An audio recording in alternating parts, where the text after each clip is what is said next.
Good morning, everybody. Welcome into Coffee Break presented by Bath Fitter. I got DMAC, James Merrilat, Rachel Veal hang out with you for the next 45 minutes as AG is bringing some positivity into our life. We're going to get into some Nuggets talk, some Avalanche talk, some Broncos talk. We're going to have a fun show for everybody. Both of you, how are you? Happy Wednesday. Good morning, Rachel. It's wonderful to see you, James. It's great to see you all. I'm having a great day. It's a little snowy and cold outside, but that's okay. Got up, did some shoveling, feel invigorated, ready to go. Woo, what a party that is. Rachel, I got to tell you, just the technical side of things, I cannot see or hear James. Now, in most people's lives, not seeing or hearing James would probably be a positive. It would But be. for what we have here with good old Coffee Break, I'm going to assume that's a problem. So, just That is probably a problem. Okay, well, DMAC, you're going to pretend like you got a phone call then, and you're just going to refresh your system, and James and I are going to carry this conversation. No problem. I am refreshing now. Let's hopefully this works. I'll see you in a second. All right, sounds good. Well, there's that. James, how are you? Well, I'm good, but that was a little bit of a dig, right? Like it's a good thing I'm not overly sensitive, Rachel. I mean, he comes at me with the not seeing or hearing me is normally a good thing for people. Which actually, I have a hard time disagreeing with that. He's probably right. Now I got you. Now I love can it. see Okay, you. well, Now can I you can hear? you. Oh, now we can't hear DMAC. You can't How hear are you? me. Nobody ever asked you how you're doing, Rachel. I know, DMAC, we cannot hear you. You Refresh it again. Maybe this is why we're so excited for next week, everybody. This is the exact reason. Technology sometimes just doesn't work for you. Again. He's still okay. Maybe he'll come back. I am good. I am a little sad about the weather. I won't lie. I was enjoying the 60 degrees, taking my dog outside. So How about now? I've had the snow on my front yard since Christmas. The same snow. It's like a glacier. It melts and then it expands and then it melts. I've got rocks this big, like as big as my head, that have moved all the way down the yard like a glacier is moving them from said snow. It was down to a patch about this big on Tuesday. It was almost gone. Then we get snow again. yeah. It won't disappear. I'm over it. DMAC, can we hear you now? Can you hear me now? I can't hear him. Can you hear him? You can't hear me. All and right. everyone in the comments is saying that we can hear everybody. Yeah, so, that is bizarre. That's, you know what? DMAC is going to carry the show real quick, and both James and I are going to pretend like we're getting a call, and we're going to refresh and see what happens. Okay, DMAC, good luck. We'll be right back. Okay, so, hey, how you doing? You doing all right? I'm all right. You know, the snow is here, and I'm not against snow. Does everybody got us? I don't know if it's my favorite thing right here in the metro. I like it up in the mountains. Oh, no. That being said, DMAC, can you hear us? Yeah. DMAC, sports. You know, the crazy thing about sports is they always happen. Kind of like snow here in Colorado. This is going to be wild. I wasn't sure exactly how to fill this time, but I think it's going extraordinarily well. Very well. Wouldn't you agree? Yes. No? Okay. Well, while we wait for Rachel and James, let's talk about them. First, let's start with James. Now, the decision to live up north has always been fascinating. There's like two people that work at our company that actually live up north, and then there's, Troy Rank. Oh, just heard my cats. So that's the first odd thing about James. Now, Rachel? Odd. Well, there's not much odd about Rachel. Rachel's pretty terrific about everything. The fact that she went to CSU probably, I can't say that's a negative, but it's something that she wears her heart on her sleeve, and she loves her Rams. She loves soccer, too. I think this is going extraordinarily well for a solo version of Coffee Break. Have we told you we're actually going to be in a studio starting next week?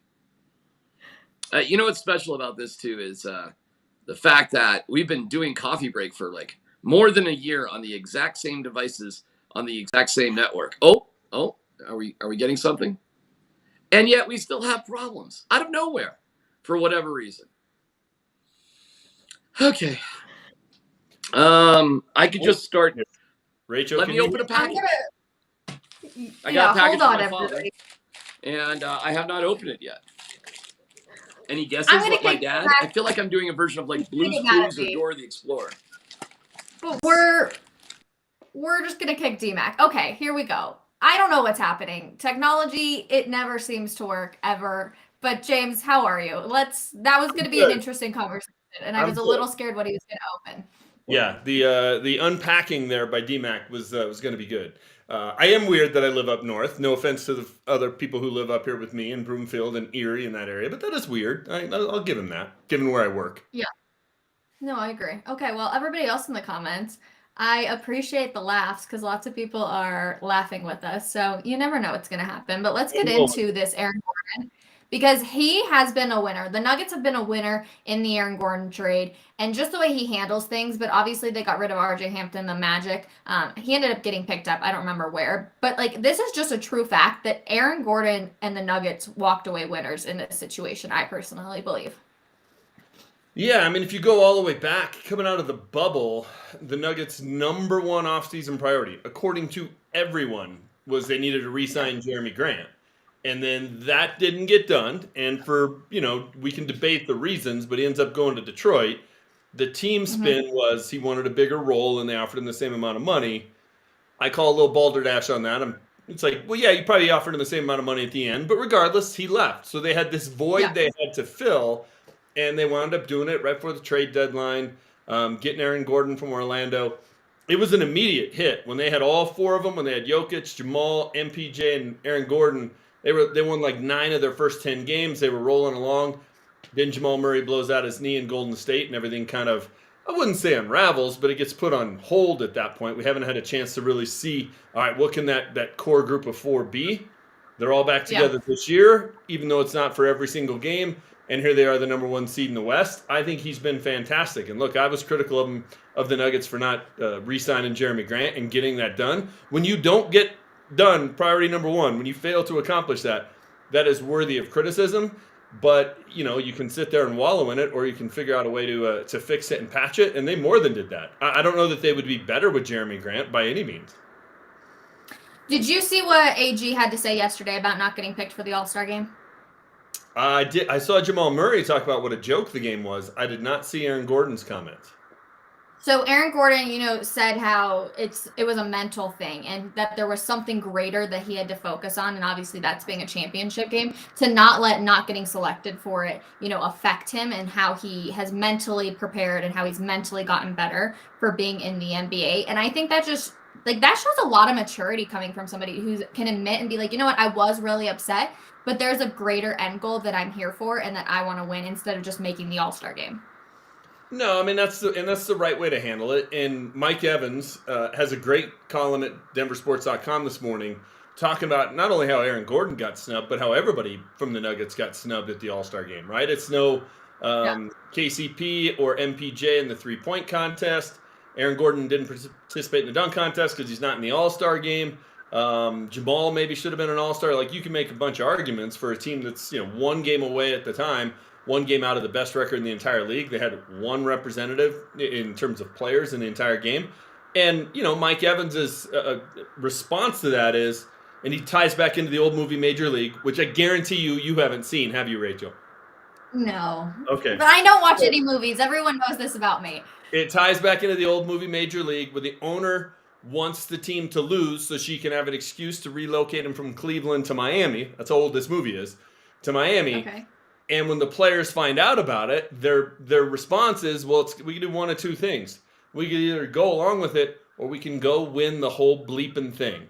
And that was Mike Evans' point today. You can wallow about the fact that the league doesn't give you any respect, and Jokic should have been the last pick, was going to be the last pick in heading into the game, all that kind of stuff. You can wallow about it, you can complain about it, you can, woe is us, and flyover city and all that crap I've been hearing for a decade, or you can go win the whole bleeping thing, right? If you go win the whole bleeping thing, what's anybody going to say? There's no more response for them. There's no more way they can put you down. So the fact that Aaron Gordon had that response, and look, if it took him a couple of days of kind of self-reflection and dealing with it to come to that conclusion, that's okay. It takes a little while, but I hope every single member of that organization and that team is ticked off and ready to come out and prove everybody wrong. Yep. I'm seeing all the comments. People are saying, Rachel, must-watch movie. My teenage kids even like the movie. They play baseball, though. Since Rachel doesn't know the movie, we need the strip-off per win. What is that? D-Mac's back? Let's move on from that one. We'll put it that way, Rachel. Oh, okay. Thanks for whoever in the comments just set me up for failure on that one. Okay. D-Mac, are you back? Am I back? Can you hear me? He's not back.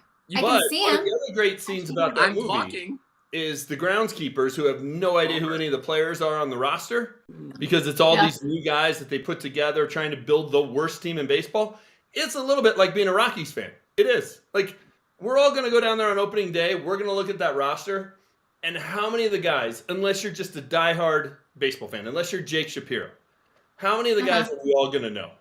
5, 6, like a handful of players. I could name one, but I'm not a Rockies person either. So, but I mean that's been sort of the issue, post the Arenado trade. Is it's just a bunch of guys. It really is, and that's no disrespect to them.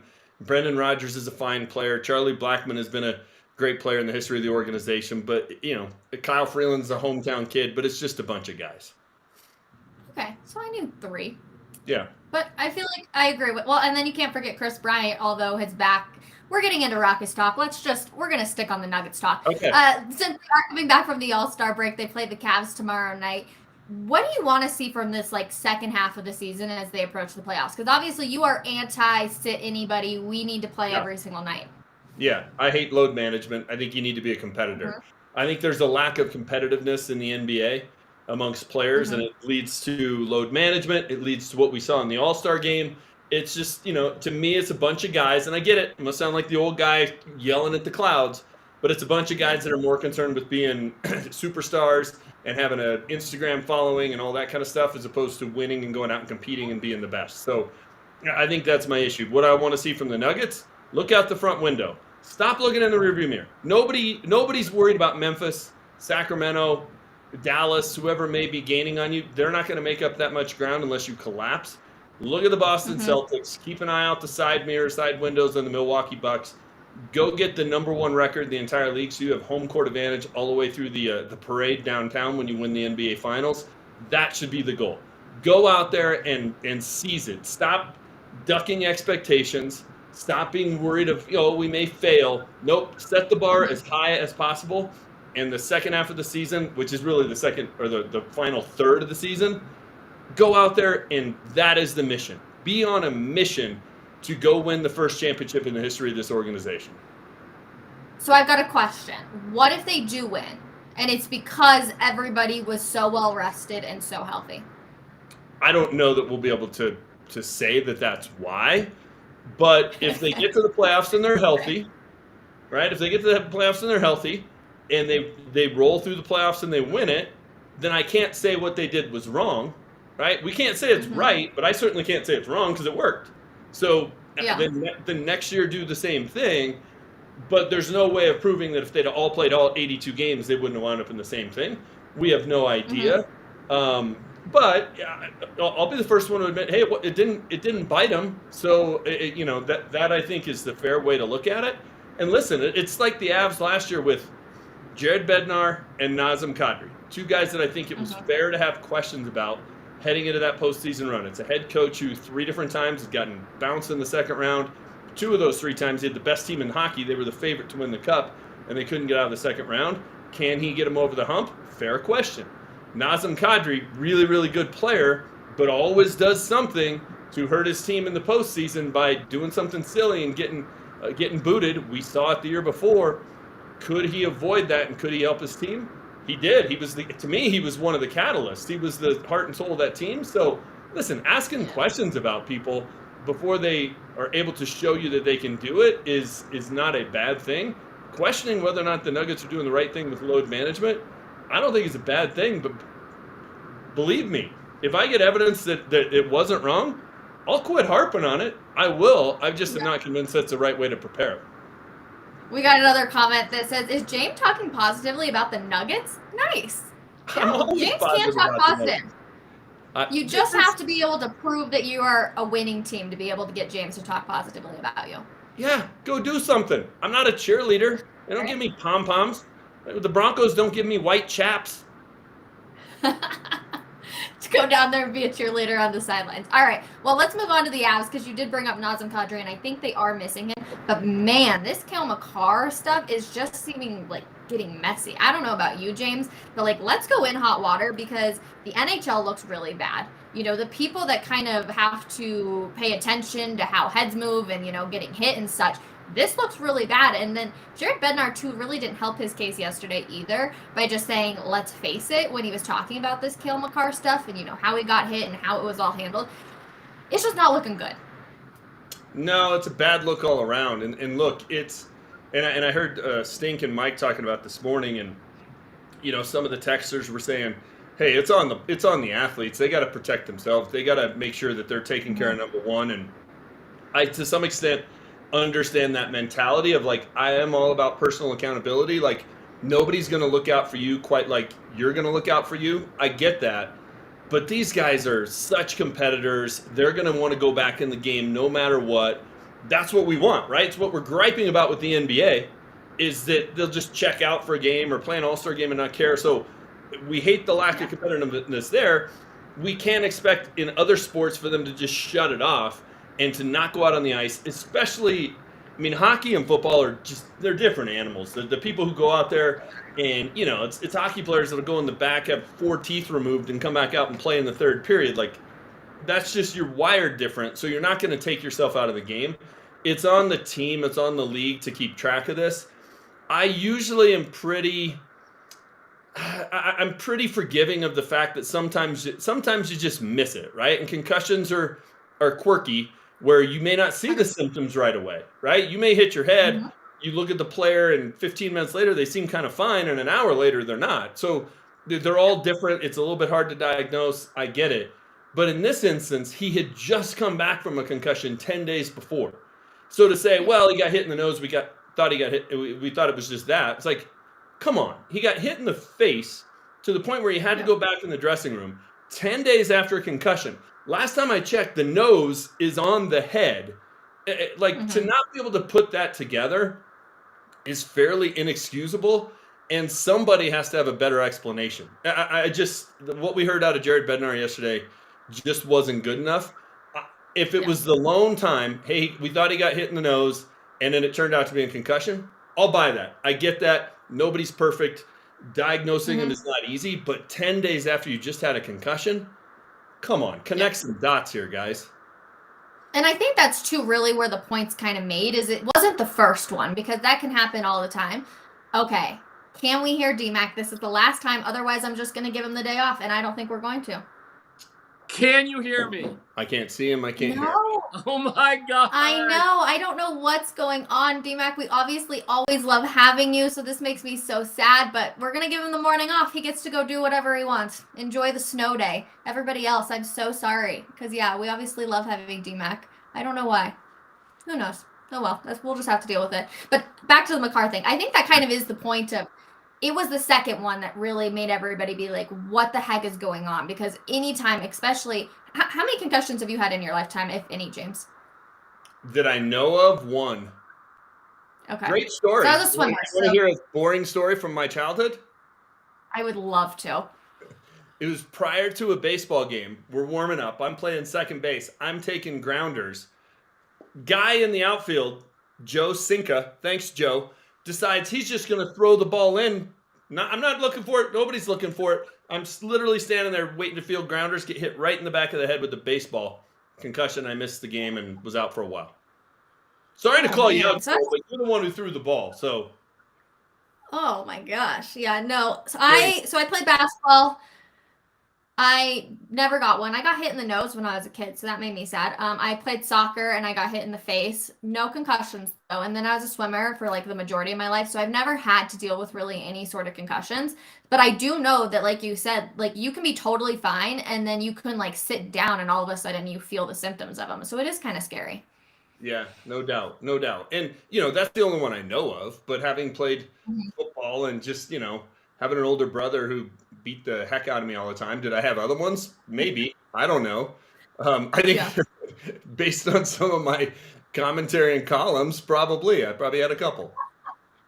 People would probably agree with that. Let's move on to the Broncos, though, James, because we're just in this waiting game, I guess, and I don't really know what's happening when it comes to the Broncos. And, you keep hearing certain things about, oh, this defensive coordinator's talking to these people, talking to the Eagles when we're talking about Vance Joseph. Can no news be good news, or does it usually mean that you're behind? No news can be good news. It can. But the longer this goes, the more you start to wonder, like, what's the plan here? Right? Because if Rex Ryan was always the guy, why didn't they hire him 2 weeks ago? Right? Yeah. Or if VJ was the guy, why did they let him go do 2 days of Zoom interviews with the Eagles, which is weird in and of itself? If it was Sean Desai, why didn't you make that decision 3 weeks ago? I mean, it's February 22nd. The introduction of Sean Payton was 23 days ago. That was in January. So it's like, you would have expected some dominoes to fall a little bit faster. DMAC yesterday on the drive was talking about this mystery candidate.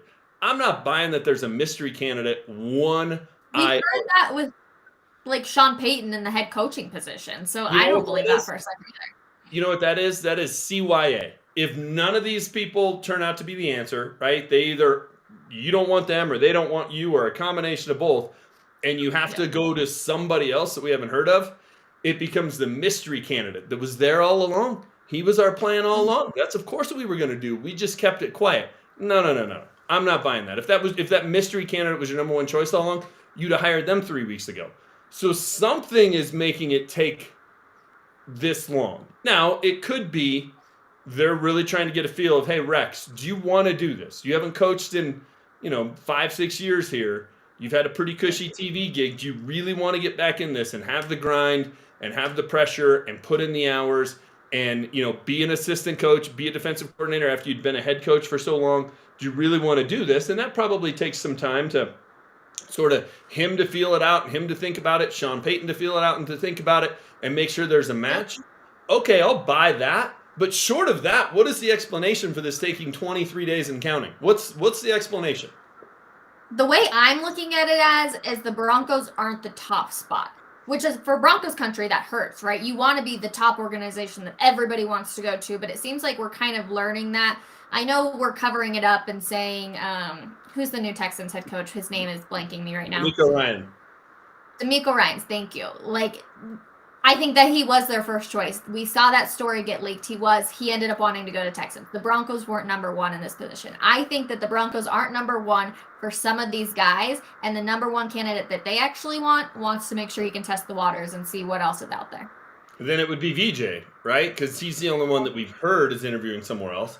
And look, if you're Vance Joseph, I get it. Would you rather go to a team that just played in the Super Bowl, or would you rather come to a team who hasn't been to the playoffs since 2015, has the second longest streak? And that you were a head coach for, and it didn't work out. That's awkward. So if the only vacation you can go on is a vacation with your ex, maybe you'll do it. But if there's another vacation you can go on, you'll probably go that route. And that would be because Rex isn't talking to anybody else, at least as far as we know. He's not a candidate. Yeah. We have not heard his name attached to any other job.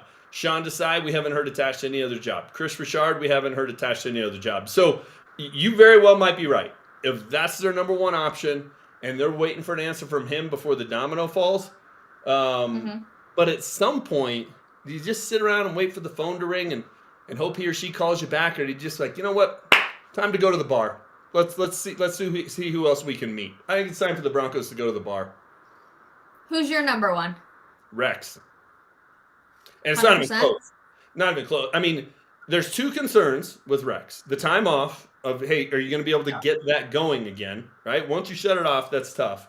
And two, his last 2 years in Buffalo, his defense was 19th and 19th.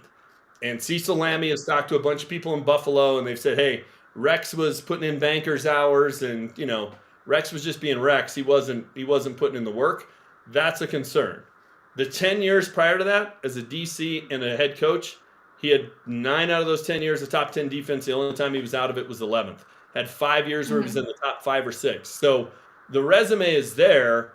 The fact that it was the first 10 years and not the last 2, and then the gap here, that's a concern. But Rex's resume is so much better than any of the other candidates, it's not even close. See, and that's what worries me too, is obviously like the final 2 years, it wasn't great. But you also left, right? And that's the same thing with Sean Payton is you didn't like the situation you were in, so you just walked away, essentially. And, like, how do we know that that's not going to be the same situation here with the Broncos, that things don't go good for a year, maybe two, and then they don't just like, hey, I'm going to go back to TV. I know I can get a job doing this. I know I was good at it, and I know it's a cushy, easy job. Yeah, no, we all know people in whatever walk of life, they're runners, right? Whether it's a job, a relationship, whatever the case may be, once it gets a little difficult, it's, I'm out. Let's see what's over here. Now, Sean Payton was there for, 15, 16 years? That's a long stretch. It probably was time for a change of scenery and just sort of all right, I need to recharge my batteries. But I think you bring up a fair point. He did run when it got tough. When the salary cap, purgatory hit, he bailed. Yep. That's a concern. But it was 1 year, reset his batteries, realized, hey, I miss it. I want to get back in. Okay. It's been a long time for Rex. And I find it hard to believe he hasn't had other opportunities to go be a DC. So was he holding out for a head coaching job? And that wasn't going to come? Maybe. But the fact that he wants to get back in it now, it worries me with both of them, but it worries me more with Rex of, are you just bored? And is that really the right reason to get back into something? But all that said, still, the numbers don't lie. He's the best defensive coordinator of the four that we've mentioned. I mean, there's only two that have done the job before, and VJ has had as many terrible defenses as he's had mediocre defenses, and he's never had a great defense. So, even if he hadn't been here, if Vance had never been the head coach for the Broncos, and we said, hey, you know who Sean Payton's looking at? The guy who gave up the second most points last year. We'd be like, what? Yeah. What are we doing here? So that's hard for me to get excited about. Yep. All right. Well, let's go to the worst to the first in the NFL because I love these types of things. I think that I had tweeted out actually this morning that these are one of my secret favorite things, I guess. I'm trying to think of the word that I used. But first to worst in the NFL, so they picked all of the teams that were worst in their division. So we got Jets, Browns, Texans, Broncos, Commanders, Bears, Falcons, and Cardinals. Who would you say is more likely to end up to be first in their division next year, James? Well, the Falcons were on that, right? That's the NFC South? Yep. It's a terrible division. The Bucs won it with a losing record. So to jump ahead of the Bucs now that Tom Brady isn't there, probably the easiest route, right? Like New Orleans isn't anything to worry about. Carolina stinks. So I guess I would go Atlanta. It's just sort of by default. The Broncos, I think they're going to have a good turnaround. I really do. I think they're going to go. They have a chance to go from 5-12 to 12-5. I think they can flip the script there. I'm just not sure 12-5 wins the division. They have the defending Super Bowl champs in their division, so that is the biggest uphill battle. The Commanders, I still think they have quarterback issues. I mean, we can rattle our way through them here. The Cardinals, and it ended up being the Cardinals or the Rams. Who was last in that division? The Cardinals. I don't have the graphic in front of me, but either one have an uphill battle. The Rams would have a better chance than the Cardinals would. But yeah, it's the Falcons because they're in a terrible division. I think they only finished a game or two out this year. Okay, I don't want to say destroyed, but a lot of people came at me on Twitter because I was talking about Eric Bieniemy and going to the Commanders and yada, yada, yada. I understand, okay? I want to phrase this. I totally understand that he didn't have a lot of power with the Chiefs and he's moving away to try and do that, to try and become a head coach. I totally get that. But there's just no way that without Patrick Mahomes, I think he lands a gig. And I don't know if that makes me a bad person. Maybe that makes me slightly blind. But I just think Patrick Mahomes, quarterbacks mean so much. And I just don't see it happening in Washington. I don't see it happening either. I mean, Eric Bieniemy can prove us all wrong, though, right? I mean, talk about having the perfect opportunity to go shut up the naysayers and show everybody that it wasn't Andy Reid, it wasn't Mike Nagy, it wasn't Kafka, it wasn't any of those guys. It was Eric Bieniemy. He can go prove to us all that he was.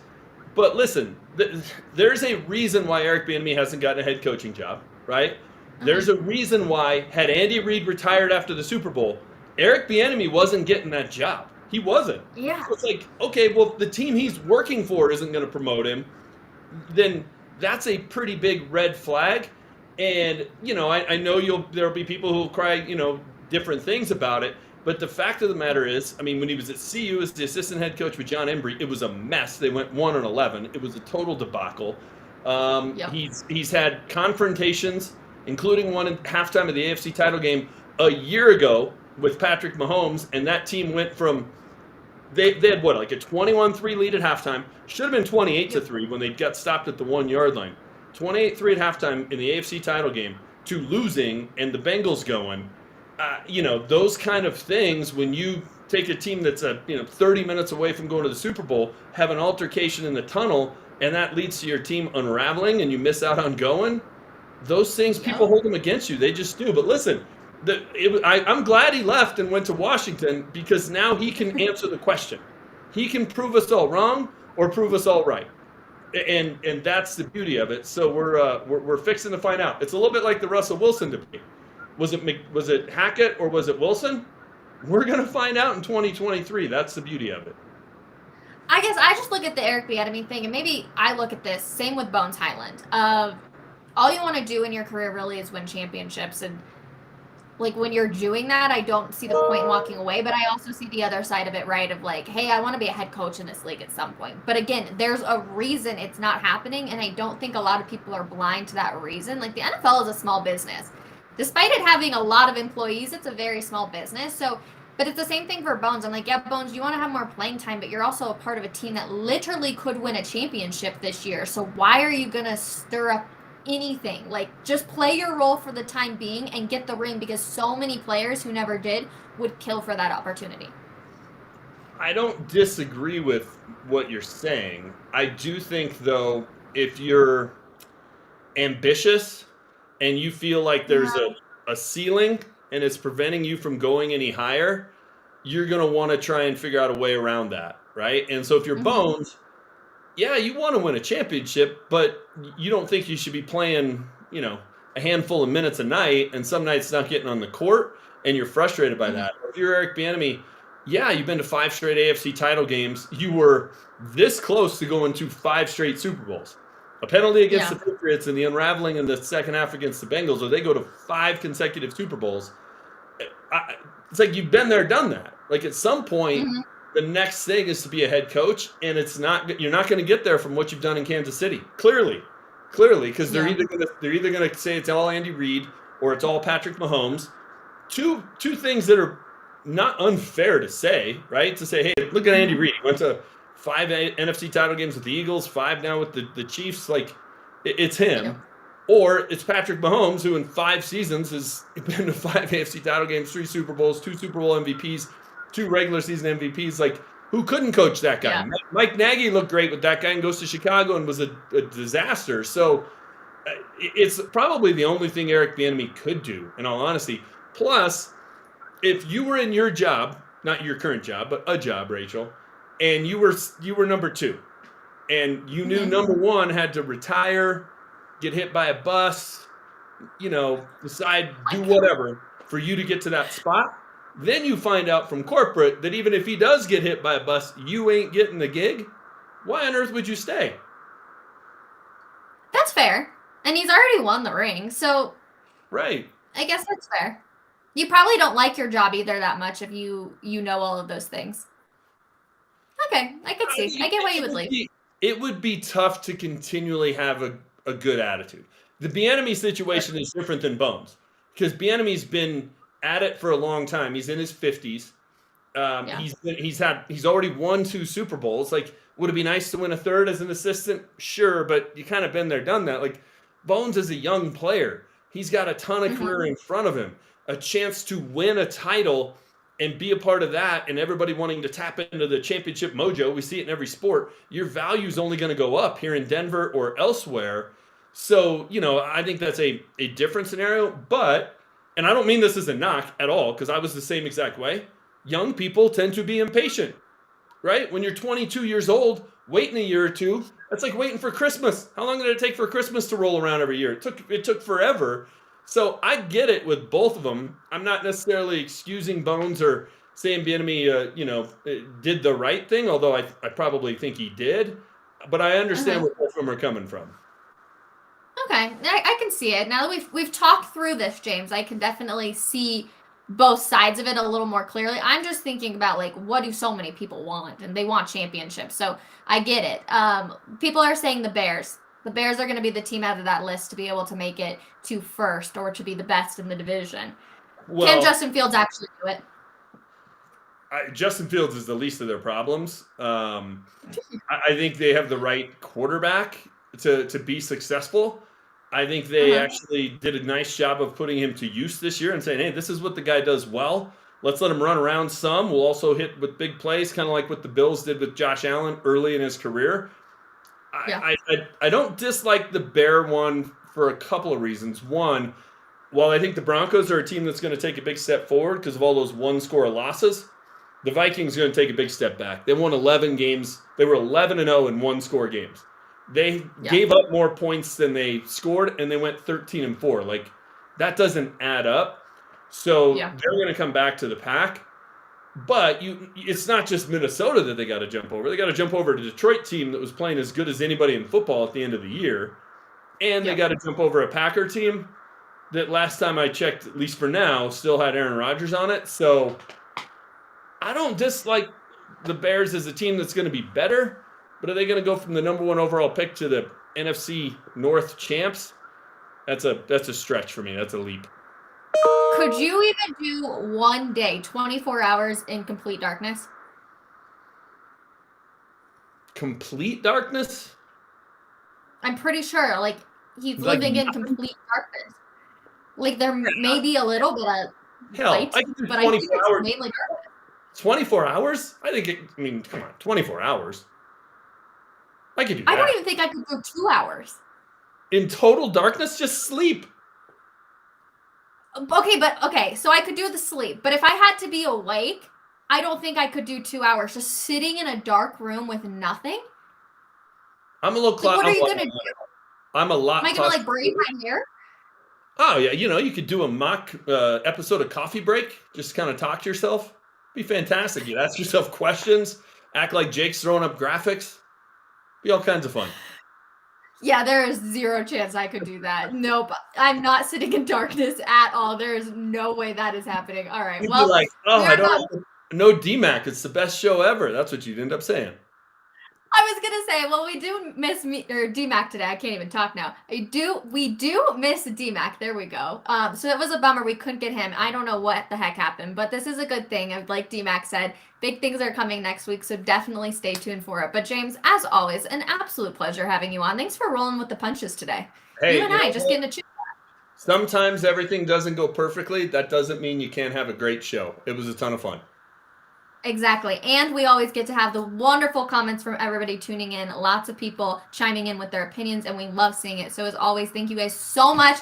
And we'll be back again, hopefully with DMAC tomorrow, 10:30 a.m. for another edition of Coffee Break. We will see everybody then. Have a wonderful Wednesday, everybody. Stay safe if you're in the Mile High City, and drive safe. We'll talk to you guys later. Bye, everybody.